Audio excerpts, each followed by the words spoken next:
Un crime atroce. Un auteur improbable. Le meurtre idéal pour la presse à sensation. C'était l'antithèse même de l'image de la Madone et de l'enfant, telle qu'on se la représente habituellement. 5 jeunes enfants assassinés par leur propre mère.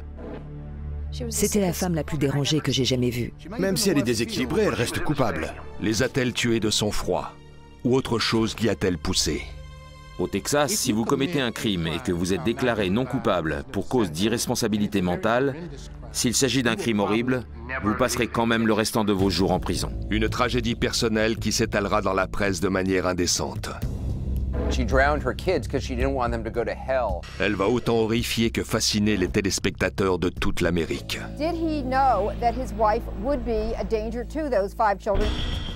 Elle n'a montré aucun remords, aucun regret.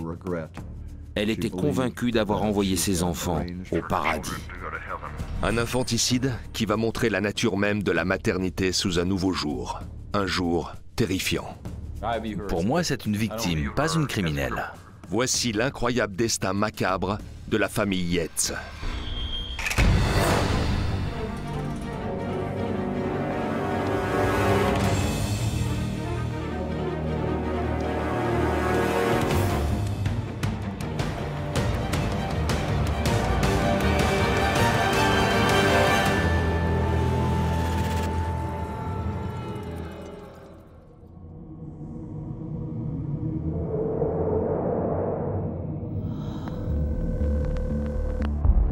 Are you having a disturbance? Are you ill or what? Yes, I'm ill. You need an ambulance? No, I need a police officer. La femme au téléphone s'appelle Andrea Yates. Elle est l'incarnation parfaite du rêve américain. Une maison en banlieue, un camping-car dans le jardin. What's the problem? I just need him to come. Une famille qui en apparence coule des jours heureux. 5 enfants en pleine santé, une mère aimante et un père qui mène une brillante carrière à la NASA. Is your husband there? No. Well, what's the problem? I need him to come. Ce mardi matin, peu après 9 h, alors que les enfants ont terminé leur petit déjeuner, Andrea leur fait couler un bain. What's the problem? Someone burglarized your house? I mean, what is it? Le Standard m'a demandé d'aller sur place, dans la mesure où c'était mon secteur. David Knapp, un collègue, est allé voir lui aussi. Ça n'a rien d'inhabituel. Quand c'est plutôt calme, on fait passer le temps en donnant un coup de main aux collègues. 8 minutes après avoir appelé les secours, Andrea Yates téléphone à son mari Rusty et lui dit qu'il est temps de rentrer. Il n'est pourtant pas encore 10 h. Je ne savais pas encore ce qui s'était passé, mais je dois dire que j'étais un peu inquiet. Quand Andrea m'a appelé, elle m'a dit d'un ton très ferme « Rentre maintenant ». Alors je l'ai fait.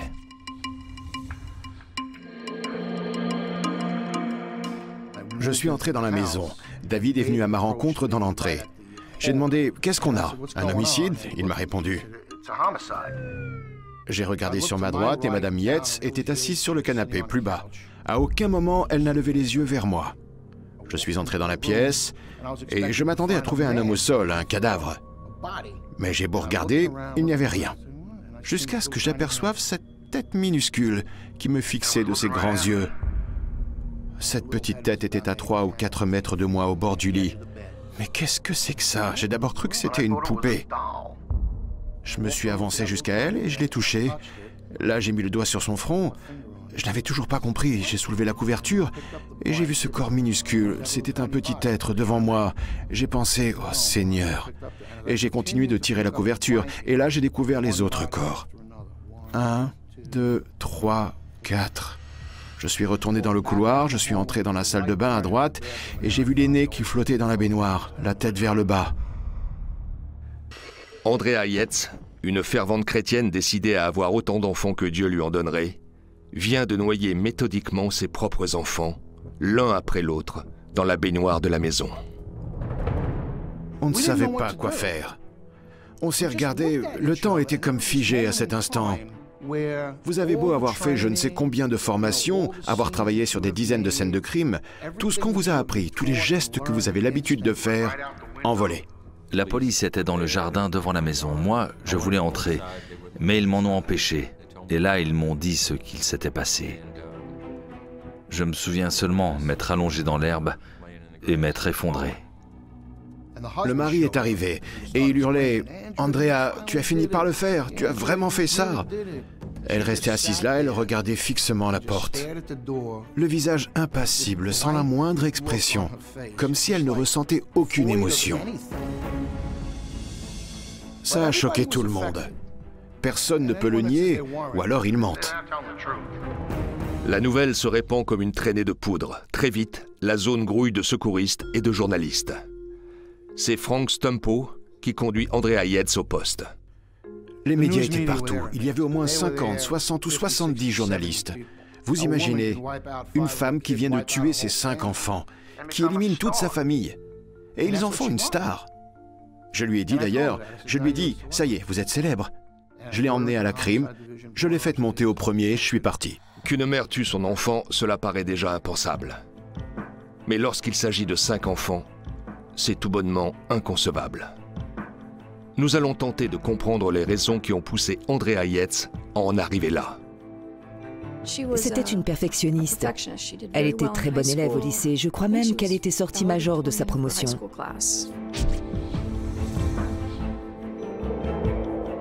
Il fallait toujours qu'elle ait de bonnes notes.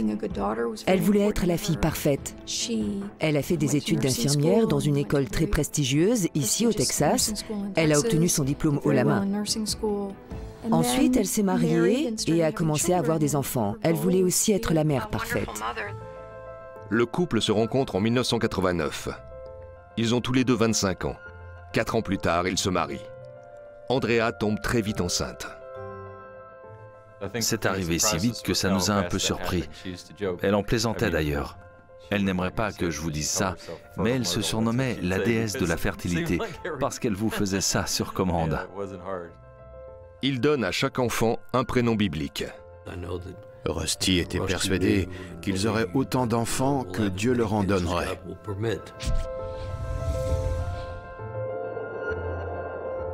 La famille Yates était très religieuse. Sur le plan de nos croyances, je dirais que nous étions tous deux relativement conservateurs. Depuis l'université, Rusty prend la religion très au sérieux. Il a présenté à Andrea un prédicateur un peu original du nom de Michael Warnecki. Michael Warnecki et sa famille voyageaient en bus à travers le pays, en tout cas dans tout le Texas, et faisaient du prosélytisme, en particulier sur les campus universitaires. Il hurlait aux étudiantes qu'elles iraient toutes en enfer si elles continuaient à s'éduquer et à embrasser ce monde matériel, alors que leur seule fonction était de perpétuer la race humaine. Si j'ai bien compris son message, le paradoxe, c'était que plus elles croyaient être de bonnes chrétiennes, plus elles pensaient avoir mérité leur place au paradis. Eh bien, c'était tout l'inverse. Ce côté vaniteux les enverrait tout droit en enfer. Seul Dieu sait qui ira au paradis. Ça ne mène nulle part de penser de cette façon. 1996. Les Yates ont 2 enfants, Noah et John.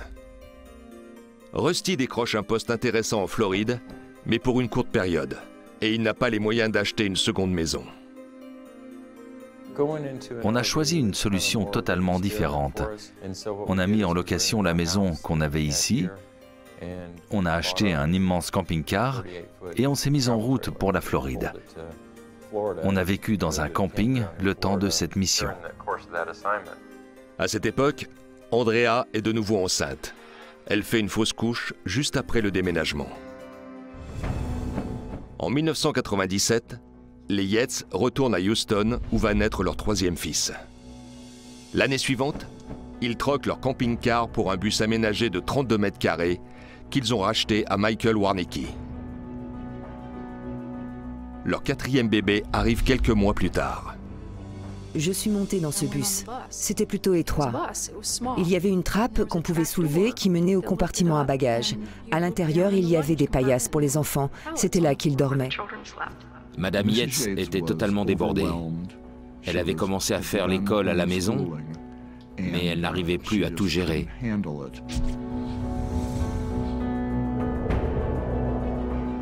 Imaginez donner les cours à la maison. Elle changeait les couches 24 heures sur 24. Elle les lavait. Les couches jetables étaient interdites. Elle devait utiliser des couches en tissu qui étaient plus naturelles. Elles étaient le sel de la terre, une manière de se dissocier du matérialisme ambiant. Elles représentaient un retour aux fondamentaux. Elle était très stressée, ça ne fait aucun doute. C'est à partir de là que sa vie bascule définitivement. Elle semblait aller parfaitement bien jusqu'à l'arrivée de Luke, notre quatrième. Après la naissance de son quatrième enfant, elle a commencé à ressentir des envies de meurtre envers ce dernier. C'était une lutte permanente. Finalement, elle a fait une tentative de suicide, plutôt que de risquer de faire du mal à son enfant. Elle a vu un psychiatre qui leur a conseillé à Rusty et à elle de ne pas faire d'autres enfants, de s'arrêter là.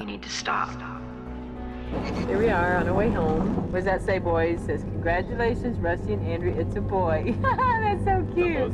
Giving us a little welcome home. Yeah. Mais tout juste un an après, un cinquième enfant est en route. 36-year-old Andrea Yates shows no emotion minutes after admitting to police the unthinkable, murdering 5 children. L'affaire Andrea Yates a été ultra médiatisée. Premièrement, il y avait 5 enfants. Deuxièmement, Rusty Yates était tout disposé à parler aux journalistes. Il se prêtait volontiers au jeu des micros. C'est la conjonction de tous ces facteurs qui a fait passer cette affaire de fait divers national à une histoire suivie par le monde entier. Du jour au lendemain, et comme on pouvait s'y attendre, l'affaire Andrea Yates va donc déborder largement au-delà des frontières américaines. Tout le monde sait maintenant ce que psychose postpartum veut dire, un sujet encore très controversé à l'époque. On ne parle pas ici de baby blues, qui est une affection très courante. La psychose postpartum ne touche environ qu'une femme sur 1000. Souvent, le sujet est très psychotique. Elle a des hallucinations, elle délire. Elle ne sait plus du tout où elle en est et en général, ça nécessite une hospitalisation d'urgence.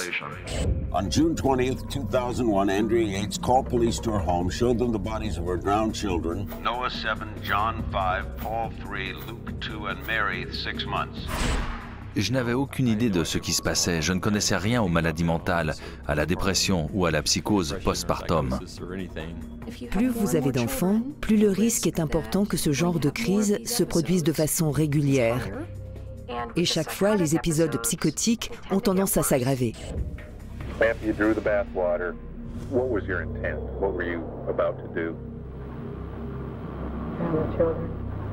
Andrea Yates n'a jamais nié avoir tué ses enfants. Mais a-t-elle agi de sang-froid ou sous le coup de sa maladie? Tous l'ont décrite comme une mère dévouée, mais les médecins de la défense affirment également que chaque naissance l'a plongée irrémédiablement dans la dépression. La situation devient critique à partir de 1999, après la naissance de son quatrième enfant. Elle a fait 2 tentatives de suicide pendant la grossesse. D'après ce qu'elle m'a dit, elle ne voulait pas faire de mal à ses enfants, elle voulait se faire mal à elle-même. Andrea Yates est hospitalisée après chaque tentative de suicide. La deuxième fois, elle est traitée avec un puissant antipsychotique, l'Aldol. Et le traitement fonctionne. Si bien même que très vite, Andrea et Rusty envisagent de faire un 5e enfant. Si dès 2001 on a décidé de faire un 5e enfant, c'était parce que les médecins nous avaient convaincus que le traitement d'Andrea 2 ans avant avait été une totale réussite. En cas de rechute, au moins on saurait comment réagir. On était sûr que si jamais ça se reproduisait, ce ne serait qu'une petite crise passagère. Au pire, elle n'aurait pas le moral pendant quelques temps. Malgré les risques, les Yates décident donc d'agrandir encore la famille. Et pour ne pas faire courir de risque au fœtus, Andrea interrompt son traitement. Si vous suivez un traitement mais que vous l'interrompez et le reprenez tout le temps, on pense que cela a des répercussions sur le cerveau. Et si vous tombez malade, la crise est souvent plus intense et plus difficile à traiter à chaque fois. Après la première hospitalisation d'Andrea, la famille a quitté son bus pour emménager dans une nouvelle maison. En novembre 2000, Mary, la petite dernière de la famille, voit le jour. C'est la première fille du couple. Jusqu'au mois de mars de l'année suivante, tout semble se passer à merveille. C'est alors que le père d'Andrea décède. Andrea était absolument merveilleuse avec son père. Elle s'occupait de lui avec la plus grande attention. En tant qu'infirmière, elle se sentait entièrement responsable de lui. Le 31 mars, Rusty l'a conduite à l'hôpital de d'Évreux parce qu'il commençait à s'inquiéter pour elle. Selon le diagnostic des médecins, Andrea était victime d'une crise sévère de troubles dépressifs postpartum. À cette époque, les hôpitaux n'étaient pas bien informés sur les maladies du postpartum. Les psychiatres eux-mêmes n'étaient pas très au fait de tout ça. Après son hospitalisation en 2001, Andrea continue de voir un psychiatre à l'hôpital en consultation externe. Mais il ne lui prescrit pas d'Aldol. Rusty n'ose pas mettre en doute la décision du médecin. Je me voyais mal lui demander « Pourquoi vous ne lui redonnez pas ça? Ça a marché en 99, ça remarchera aujourd'hui. » Ce n'est pas mon nom qui était sur le diplôme de médecin affiché au mur. Rusty décide de faire venir sa mère à Houston pour qu'elle aide Andrea à s'occuper des enfants. Et ce qu'elle va voir va lui faire très peur. Un jour, sa belle-mère, la mère de Rusty, était chez eux et lui a demandé « Andrea, pourquoi tu remplis la baignoire à 4 heures de l'après-midi » Andrea lui a donné une réponse un peu vague « Je pourrais en avoir besoin ». La mère de Rusty s'est inquiétée à tel point qu'ils ont pris les mesures nécessaires pour qu'elle soit hospitalisée dans les 24 heures. Quand l'hôpital de d'Évreux la renvoie chez elle pour la deuxième fois, son état n'a guère avancé. Rusty la ramène voir un psychiatre en consultation externe. Rusty a dit qu'il se faisait beaucoup de soucis pour elle. Son traitement antidépresseur n'avait aucun effet sur elle. Ce à quoi, d'après Rusty, le médecin a répondu ceci. « Pensez donc à des choses positives » en parlant à Andrea.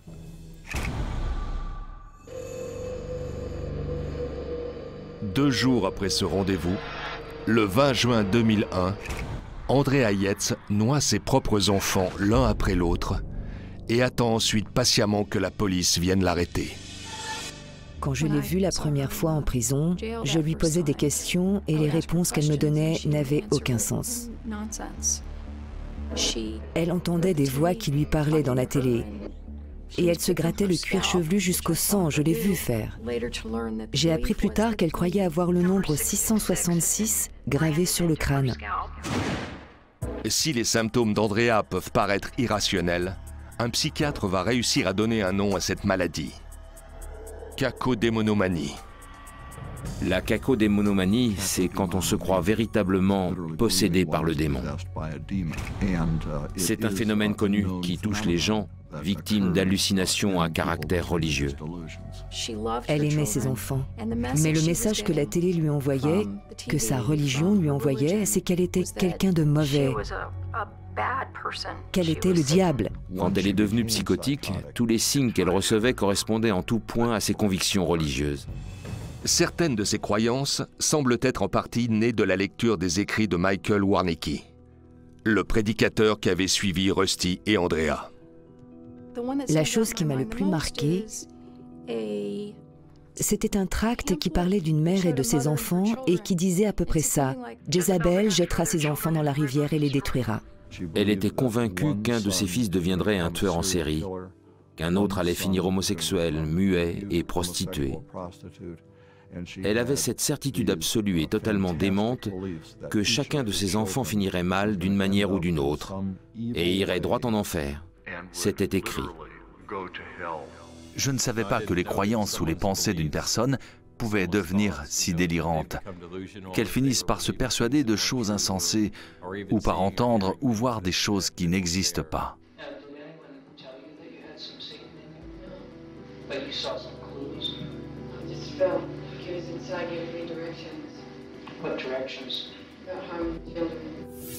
Je lui ai demandé, pensez-vous que vous êtes possédé par un démon ou par le démon, par Satan? Elle a répondu, le seul et l'unique Satan. Je crois que je suis habité par lui.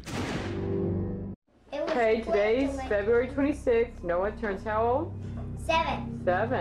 Let's do that interview. Yay!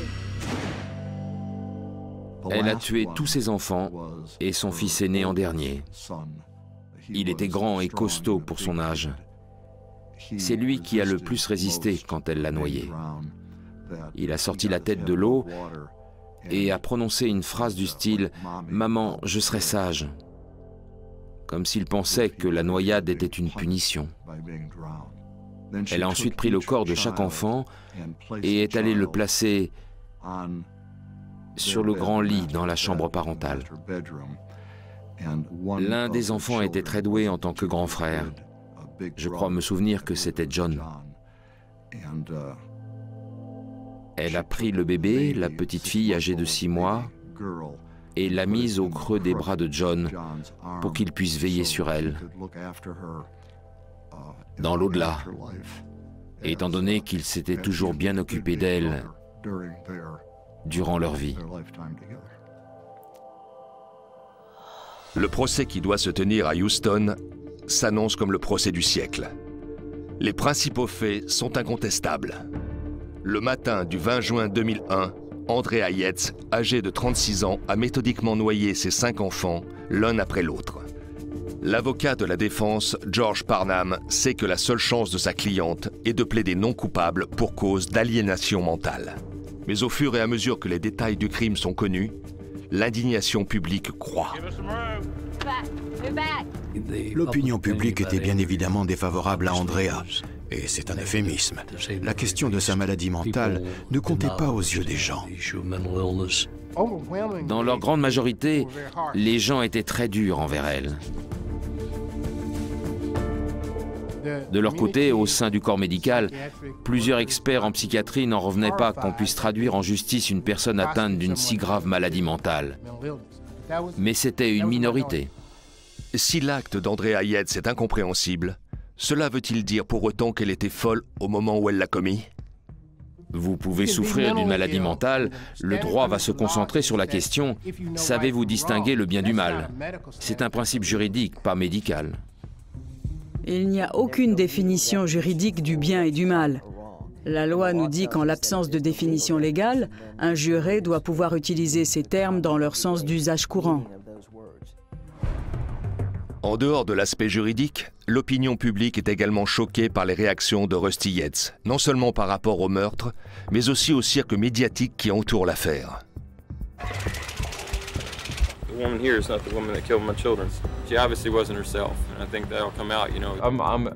Je suis extrêmement surpris de voir que simplement parce que je défends le fait qu'Andrea était une mère formidable, les gens puissent penser qu'elle ne devrait pas être punie, que je cautionne son acte, pour ainsi dire. Ce qu'elle a fait nous a irrémédiablement détruit, ma famille et moi. C'est comme s'il avait reçu une médaille. Il est allé se répandre dans les médias, a donné des interviews à la télé. C'était macabre. Il a même été jusqu'à passer un diaporama de ses enfants aux funérailles. Les funérailles ont lieu une semaine après les meurtres. Elles achèvent d'enfoncer Rusty aux yeux du public. Pour les gens, il faut un coupable. Comment ça a pu se produire? Pourquoi? De qui est-ce la faute? Et si vous étiez convaincu qu'Andrea Yates était atteinte d'une maladie mentale et que par conséquent ce n'était pas sa faute, c'était forcément Rusty qui allait porter le chapeau. Je crois que ce qui exaspérait le plus les gens, c'était qu'il souriait beaucoup. Il ne réagissait pas comme un mari et père éploré classique. Et maintenant qu'il avait donné cette image de quelqu'un de froid qui ne montrait quasiment aucune émotion, peu importe ce qu'il pouvait dire, le mal était fait. Le comportement de Rusty révolte la population de Houston au point que certains le soupçonnent d'avoir été complice des meurtres. Le bureau du procureur du comté de Harris a reçu un nombre incroyable de courriers demandant si lui aussi pouvait être tenu pour responsable de la mort de ses enfants. C'était même la tendance générale parmi tous les habitants de la ville. Ai-je fait tout ce que j'étais en mesure de faire pour aider Andrea et protéger nos enfants? Je pense que oui. Je ne vois pas ce que j'aurais pu faire d'autre. Elle était malade. Je l'ai emmenée voir un médecin. Nous avons suivi ses instructions à la lettre. Personne ne lui a jamais dit « Vos enfants sont peut-être en danger de mort à cause de la maladie de votre femme ». Personne ne lui a dit qu'avec une psychose postpartum, il y avait un tel risque. Personnellement, je ne considérais pas Rusty comme le méchant de l'histoire. Je pense qu'il aimait profondément sa femme et ses enfants. Mais la polémique autour du rôle de Rusty Yates n'aura que temporairement détourné l'attention. Ce n'est pas lui sur le banc des accusés, mais bien sa femme. Et l'État du Texas entend bien requérir contre elle la peine maximale prévue dans ce genre d'homicide, la peine capitale. And that she was able to push him down and control him and force him under that water until he lost control of his body.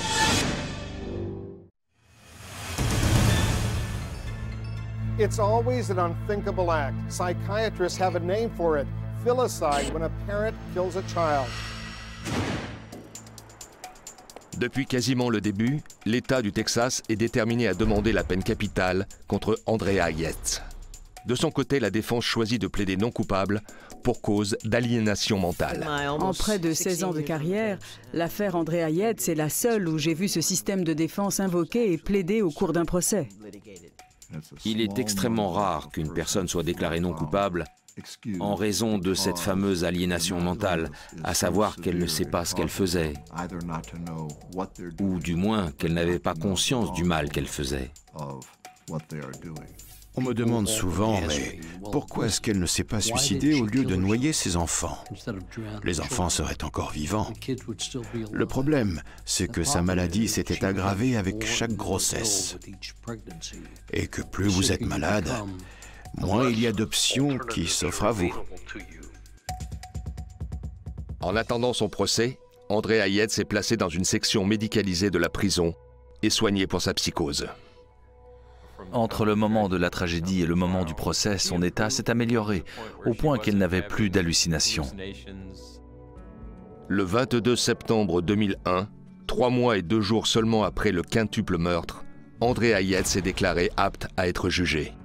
Le procureur veut convaincre le jury que le mobile d'Andrea était de punir son mari pour ce qu'il lui faisait subir, comme habiter dans un bus, l'enseignement à domicile et les inconvénients d'un mode de vie très rudimentaire. La défense se garde bien d'évoquer une quelconque responsabilité de Rusty. Si je m'en étais pris à Rusty, comme beaucoup de gens le souhaitaient, le procureur aurait pu arguer devant le jury au moment de sa conclusion à la fin des débats qu'en réalité, en tuant ses enfants, elle cherchait à se venger de son mari pour tout ce qu'il lui avait fait endurer et qu'elle avait donc une intention cachée. Le procès s'ouvre en février 2002. Les deux camps appellent d'éminents psychiatres à la barre. Le docteur Philippe Resnick pour la défense et le docteur Park Dietz pour l'accusation. Ce dernier est célèbre pour avoir déjà témoigné dans l'affaire de John Hinckley. Le docteur Dietz est également consultant pour la série à succès New York Police Judiciaire. Les experts s'accordent sur plusieurs points. Nous étions d'accord sur le fait qu'elle était atteinte d'une maladie mentale très grave au moment des faits. Nous étions tous les deux d'accord sur le fait qu'elle croyait agir dans l'intérêt des enfants. Et nous étions d'accord sur le fait qu'elle savait que ce qu'elle faisait était illégal. Là où nos opinions divergeaient, c'était sur le fait que malgré le caractère illicite de ses actes, elle continuait de penser au bien de ses enfants. L'accusation affirme qu'il y a davantage de méthode que de folie dans son acte. Elle prétendait que l'ordre émanait de Satan lui-même. Mais logiquement, si vous êtes croyant et que Satan vous dit de faire quelque chose, vous commencez par vous dire que c'est mal, que ce serait mal agir. À partir de là, nous savions qu'elle était consciente que ce qu'elle faisait était mal. Et elle-même a reconnu qu'elle savait que ce qu'elle faisait était mal. Le docteur Dietz a témoigné que Madame Yates savait que c'était mal, non seulement du point de vue de la loi, mais du point de vue de la société et de Dieu. Ce témoignage l'accablait. Le docteur Dietz va même jusqu'à évoquer une possible source d'inspiration pour Andrea Yates. Il affirme à la barre que dans la semaine ayant précédé les meurtres, elle a vu un épisode de New York Police Judiciaire dans lequel une femme, pour échapper à ses responsabilités, est déclarée non coupable d'avoir noyé ses enfants. C'était la série qu'on suivait tous les deux. Quand elle regardait un épisode, je regardais avec elle. Donc, quand j'ai entendu ce témoignage, pour moi, c'était totalement inenvisageable. Mais aucun élément solide ne permet de réfuter le témoignage du docteur Dietz. Après 3 semaines de procès, le jury rend son verdict en à peine 4 heures. Quand le jury est revenu, j'ai vite compris ce qu'ils avaient décidé. rien qu'en voyant leur visage. We, the jury, find the defendant Andrea Pia Yates guilty of capital murder as charged in the indictment. J'étais anéanti. Sachant à quel point Andrea aimait ses enfants et à quel point ses enfants l'aimaient, sachant qu'elle ne leur aurait jamais fait de mal si elle n'était pas atteinte d'une maladie mentale, je la vois et je comprends que les gens aient du mal à le comprendre. Moi, je la vois comme une victime. Je ne la vois pas comme une criminelle. Dans la phase d'examen de la sentence, en revanche, le jury prend parti pour la défense et rejette la peine de mort. Andrea Yates est condamné à la prison à perpétuité. Je n'avais pas envisagé de pouvoir perdre ce procès. Quand je suis retourné m'asseoir près d'Andrea et qu'elle m'a demandé ce qui allait se passer maintenant, je lui ai dit « Ne vous en faites pas, ça va aller ». Je lui ai tapoté le genou et je suis retourné à ma place. Et là, j'ai entendu un grondement qui s'est levé dans la salle à cause du témoignage concernant l'épisode de New York Police Judiciaire. À peine la sentence a-t-elle été prononcée que le témoignage de Park Dietz est remis en question. Le bruit court que le fameux épisode de New York Police Judiciaire n'a jamais existé. La défense reprend tout à coup espoir. Au bureau, nous avons épluché tous les scripts de la série sur le net. On cherchait des titres reflétant l'histoire d'une femme ayant noyé ses propres enfants dans la série New York Police Judiciaire. Nous n'en avons jamais trouvé. Aucun n'avait un tel scénario. Suzanne O'Malley, une journaliste qui couvre l'affaire, a écrit plusieurs épisodes de la série. Elle met l'avocat de la défense en contact avec son créateur, Dick Wolf. Et Dick Wolf m'a dit « Maître Parnham, je peux vous assurer avec tout le respect que j'ai pour Park Dietz qu'aucun épisode de ce genre n'a jamais été diffusé ni même programmé. » L'avocat demande immédiatement l'annulation du procès.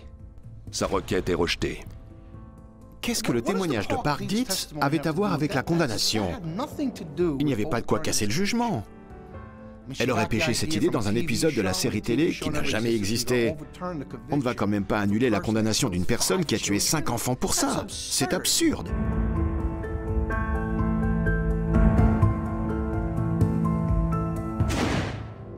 Hey, Daddy? Dada. Mommy? Dada. Mommy? Say mama. Mama. Le 15 mars 2002, Andrea Yates est condamnée à la réclusion à perpétuité pour le meurtre de ses enfants. Elle est incarcérée dans l'unité psychiatrique de la prison fédérale de Mountain View. Dans une unité d'hospitalisation qui accueille les psychopathes, on se retrouve enfermé avec des gens qui ont commis des crimes violents et qui souffrent de maladies mentales. Ce ne sont pas des lieux très accueillants. Naturellement, la défense fait des pieds et des mains pour obtenir l'annulation du verdict. Parmi les nombreux points qui font débat, il y a le témoignage douteux du docteur Dietz, le premier psychiatre de l'accusation. Aucun épisode de la série New York Police Judiciaire qui soit en rapport avec le témoignage de Park Dietz n'a jamais été diffusé. Quand on a mis Park Dietz en face de cette réalité, il a dit qu'il s'était trompé, qu'il avait fait une erreur. La défense prépare son appel avec toute la méticulosité que requiert une telle procédure. Mais au bout du compte, tout repose sur le témoignage du docteur Dietz. Il y avait 19 points de contestation. On n'en a traité qu'un seul. C'était le premier sur la liste, et il s'agissait du témoignage de Park Dietz. Au final, le verdict a été annulé. Il y aurait donc un second procès. J'ai trouvé ça très bien pour Madame Yates que l'affaire puisse être rejugée. Selon moi, le docteur Dietz avait commis une erreur de bonne foi. L'annulation du verdict est une grande victoire, mais ce n'est qu'un début. La défense fait pression pour obtenir un non-lieu, en affirmant qu'un nouveau procès constituerait un cas de double incrimination. Finalement, en janvier 2005, 3 ans et demi environ après la première condamnation, la Cour suprême de l'État du Texas rend son avis. La double incrimination ne s'applique pas, mais Andrea Yates aura bien droit à un second procès. Tonight, she drowned her 5 children, was sentenced to spend the rest of her life in prison, but recently, a Texas appeals court overturned Andrea Yates' conviction. Dans l'attente du nouveau procès, La défense obtient le transfert d'Andrea Yates de l'unité de Mountain View à l'hôpital fédéral de Rusk. How's she being treated? Pour la défense, la sensibilisation du public pendant la préparation du procès est essentielle. Elle fait donc son maximum pour informer les gens et changer la manière dont ils voient Andrea Yates et perçoivent sa maladie mentale. Il y a eu 6 victimes dans cette affaire, et Andrea était l'une d'entre elles, à cause de sa maladie mentale. Avant le second procès, des articles scientifiques ont été publiés. Il y a eu beaucoup de débats. Les gens avaient une bien meilleure idée de ce qu'était la dépression postpartum. En juin 2006, soit exactement 5 ans après la tragédie, débute le second procès d'Andrea Yates. La défense s'en tient à des arguments bien précis. On s'est concentré sur l'illicéité et la santé mentale. La question de l'illicéité et les maladies de postpartum. On a beaucoup plus insisté là-dessus que pendant le premier procès. On avait retenu la leçon. Je pense que la défense a dû sentir qu'avec les années qui étaient passées entre-temps, les gens étaient peut-être plus sensibles à ces problèmes. Quand on en est arrivé au second procès, je pense que si on avait pu mesurer le degré de ressentiment vis-à-vis de l'accusé à travers l'opinion publique, celui-ci avait considérablement baissé. Évidemment, tous plaidaient encore en faveur d'une condamnation, mais ils étaient beaucoup moins à vouloir la lyncher sur place, comme on avait pu le voir au cours du premier procès. Après 1 mois de témoignages, le jury délibère pendant 13 heures réparties sur 3 jours. Après 3 jours de délibération, le jury a souhaité voir des photos des enfants. Une demi-heure après, le jury a fait savoir qu'il avait rendu son verdict. Certains jurés étaient en pleurs, et s'ils avaient demandé à voir les photos, c'était pour observer 2 minutes de silence pour chaque enfant, en mémoire de cet héritage funeste.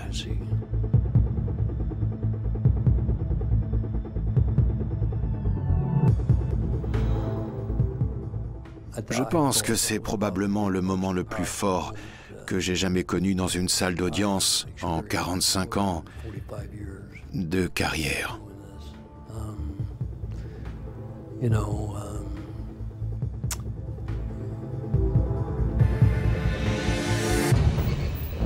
The court has been advised that the jury has reached a verdict. And now the jury must decide. Did Yates know right from wrong when she drowned her 5 children in the family's bathtub? All rise for the jury, please. The court has been advised that the jury has reached a verdict. We, the jury, find the defendant Andrea P.A. Yates not guilty, not guilty, not guilty by reason of insanity. Juror number 15? Yes. Juror number 37? Yes. Juror number 52? Yes.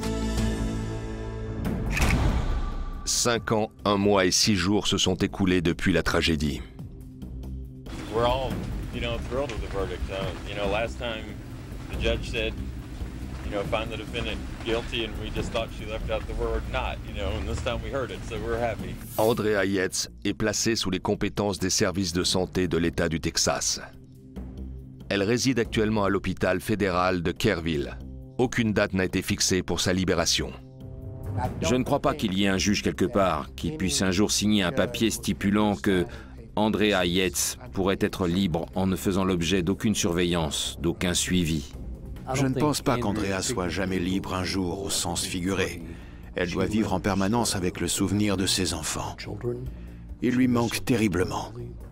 Ce qui est arrivé à Andrea Yates, ce n'est pas parce que c'est quelqu'un de mauvais ou de criminel qu'il faut éliminer. Si Andrea Yates a fait ça, c'est parce qu'elle souffre d'une véritable maladie biologique qu'on appelle la psychose. C'est une maladie qu'on ne connaît pas bien et on ne peut pas prédire qui en sera atteint. Je peux lui pardonner et en fait, à de nombreux points de vue, je ne lui en ai jamais voulu. Mais je ne pourrais plus vivre avec elle. Rusty Yates et Andrea ont divorcé après le premier procès. Aujourd'hui, Rusty a repris des études de droit, s'est remarié et a eu un fils. Il est toujours en contact avec Andrea. Je reconnais que quand il a fallu prendre la décision de demander le divorce, ça a été quelque chose d'extrêmement difficile. Et ça a probablement pris plus de temps que ça n'aurait dû. Mais j'ai fini par comprendre qu'il y avait une différence entre le fait de pardonner quelqu'un et ce qui se passe ensuite. Je parle avec Andrea environ 4 fois par semaine. Ça fait longtemps que notre relation n'a plus ce côté strictement professionnel et qu'elle a pris une tournure plus personnelle. Elle est comme ma fille. C'est comme ça que je vois Andrea aujourd'hui. George Parnham et moi, avec l'Association pour la santé mentale de Houston et d'autres personnes, avons lancé le Yates Children Memorial Fund. C'est un fonds commémoratif en l'honneur des 5 enfants de la famille Yates. Le plus tragique dans cette histoire, c'est leur disparition. On est un cas extrême. On a perdu notre famille. Andrea a été inculpée de meurtre passible de la peine capitale car elle n'avait pas été soignée pour sa maladie mentale. Après tout ce que j'ai vécu, je fais de mon mieux pour essayer de redonner du sens à ma vie et de faire en sorte de pouvoir aider les gens atteints de maladies mentales.